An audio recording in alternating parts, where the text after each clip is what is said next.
My name is Karen, and I'm a 25-year-old employee. 6 months ago, my grandfather, who raised me, passed away.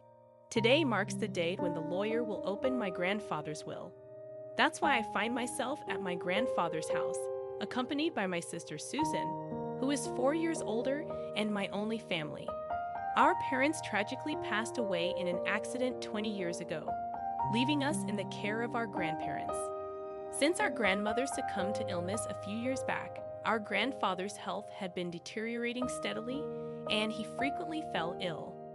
Out of concern, I lived in an apartment near his house and often checked on him. "You're a grown woman. It's unbecoming to keep coming back home," my grandfather would jest, although he was always cheerful. Then, one day, as I went to visit him as usual, I found him in pain at the entrance. In a panic, I called for an ambulance, but he passed away suddenly. "Hey, what are you daydreaming for? At least prepare some tea." My sister's voice snapped me back to reality.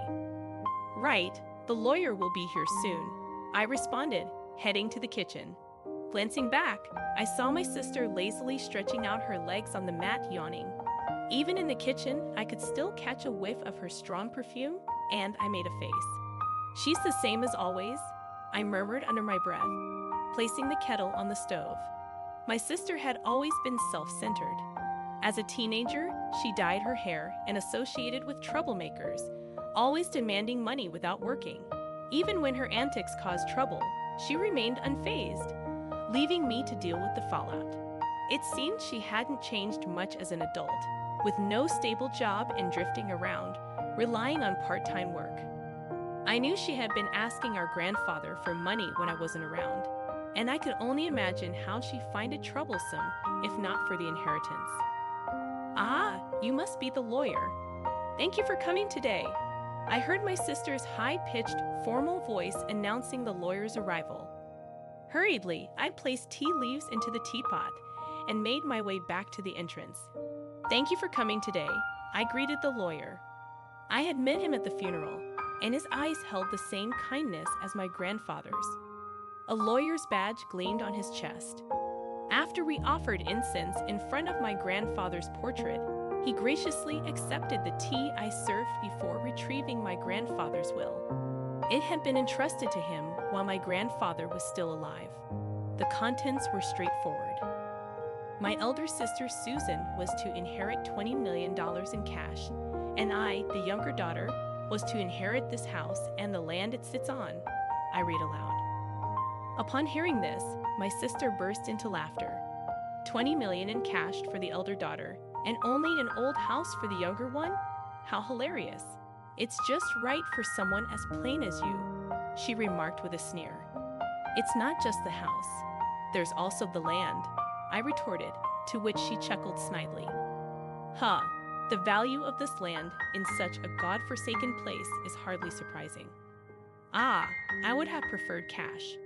I guess Grandpa must have had a soft spot for me after all," she commented. I can't deny that I am a bit shocked. I suppose my grandfather wanted me to protect his beloved house and land, where he spent his life with my grandmother, I replied thoughtfully. "Huh? A house and land? That's pretty awesome, isn't it?" Brian, my boyfriend, exclaimed in surprise after hearing my story. I shook my head, implying it's not as great as it sounds. "Not really. My sister inherited $20 million in cash. That's more impressive," I admitted, feeling a sense of emptiness as I said it aloud. Even though I was being modest, verbalizing it felt like an acknowledgement. "Wow, beautiful and have money. Now she's the more the better victory," Brian remarked insensitively. Shooting him a side glance, I noted his gap in sensitivity. Realizing his misstep, he joked, "Your comfort means more to me than money, Karen." Brian had been my boyfriend since I started working. We met at a social event, and being of the same age, we clicked well. I introduced him to my grandfather and my sister. While he hadn't proposed yet, I had been considering marriage. Today was our first date in the wild, and I ended up telling Brian about my inheritance. I suppose it was because I thought he would become my husband someday. I had no idea I would come to regret this. A few days later, I found myself visiting the family home I had inherited from my grandfather. I had intended to clean and sort out my grandfather's belongings. The property was large, but the house was modest. I figured I could manage it on my own. As I looked around the house, I pondered, it's close to my workplace. Maybe I should move here. Living here leisurely with a cat doesn't sound too bad. There would be no rent to pay, and while there might be maintenance costs for deterioration, I have been working hard and saving, so it shouldn't be a problem. Maybe someday with Brian. Feeling embarrassed at the thought, I shook my head vigorously and rolled up my sleeves to begin cleaning. Just then, I received a call. My sister's name appeared on my smartphone screen. "Sis, what's up?" I answered. "Hey Karen, having fun all by yourself in that old house?" My sister sounded drunk. She always had a unique way of extending her words, but today it was particularly bad. "Since you're drinking, aren't you? It's still afternoon," I pointed out with a sigh, to which she exaggeratedly sighed back. "Oh, you're such a Miss Goody Two-Shoes." I was right. She had been drinking. "I was thinking about moving here," I confessed. Eventually, I answered my sister's question, hoping to end the conversation quickly. "Really? I'm enjoying a suite in a luxury hotel right now." My sister raised her voice in a somewhat exaggerated way. "Guess who I'm with right now?" "I have no idea," I replied flatly. "Boring. It's that kind of attitude that'll make Brian dislike you," she retorted. "What?" I was taken aback when Brian's voice unexpectedly intervened on the line. His sudden intervention threw me off balance, and dizzying question marks popped up in my head. But I resented my imagination. At this point, a disgusting scenario had already formed in my mind. "Surprised? Huh." My sister's mean-spirited voice chimed in. "Ever since you introduced him to me, I thought Brian was quite a catch." She proceeded to boast about how she had been attracted to Brian since I introduced him, how she knew where he worked because of me, and how she had approached him as soon as he left work. He readily came along when she asked, telling her that she was hundreds of times more attractive than me. Stunned into silence, I listened to her revelations. "Karen, I'm really sorry." Brian's voice broke the silence. "Tell me it's a mistake," I managed to utter, but he spoke again before I could continue. "As a man, I had to take this opportunity," Brian justified, his tone as if asking me to understand. "I do feel bad about it, but come on, it's impossible to resist a beautiful woman who has $20 million, right?" The way he spoke, as if seeking my approval, drained my emotions away. I felt a cold sensation, as if my blood was being drained from me. "You know what? I don't need a man like you," I finally uttered. At my words, I could hear my sister laughing uproariously in the background. The voice on the phone changed back to my sister's. "Well, that's how it is. And from now on, let's not consider ourselves sisters, okay? I wouldn't want you turning to me just because you're broke." My sister's words echoed in my ears as she ended the call. Overwhelmed by emotions that had lagged behind, all I could do was cry out. 5 years had passed since then. I had a cat in my lap, dozing off in front of my laptop, purring contentedly in sleep. Today was my day off, but there was still a bit of work left from what I brought home. "Oh no, this won't get the work done," I murmured guiltily as I gently moved the cat off my lap. Just as I reached out, my phone started to ring, displaying an unfamiliar number on my smartphone. Thinking it could be work-related, I answered the call without any suspicion. "Hello?" I greeted. "Karen, long time no see." The voice on the other end instantly made me freeze. It was unmistakably my sister's distinctive way of speaking. "It's you, Karen, isn't it? I can tell just from your initial hello. After all, I'm your big sister." 5 years had passed, which should make Susan 34. A smirk formed at the corner of my mouth at her unchanging way of talking. "You're just the same," I remarked. "By the way, I came home and there's a hotel standing." "Did you sell the house?" Susan inquired. "That's none of your business," I replied curtly. "Oh, come on. It's quite a grand hotel, huh? You must have made a good chunk of change, huh?" she prodded.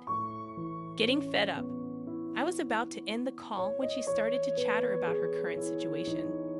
According to Susan, she had blown through the inheritance in about 2 years and now had a considerable amount of debt. Even Brian, whom she was still hanging around, seemed to be drowning in debt. I was speechless. Honestly, I couldn't care less. "So, lend me some money," Susan demanded. Against Susan's yelling, I answered calmly, "I've always wondered why Grandpa distributed his estate that way, but on the day you took Brian from me and cut ties, I understood." I started talking slowly.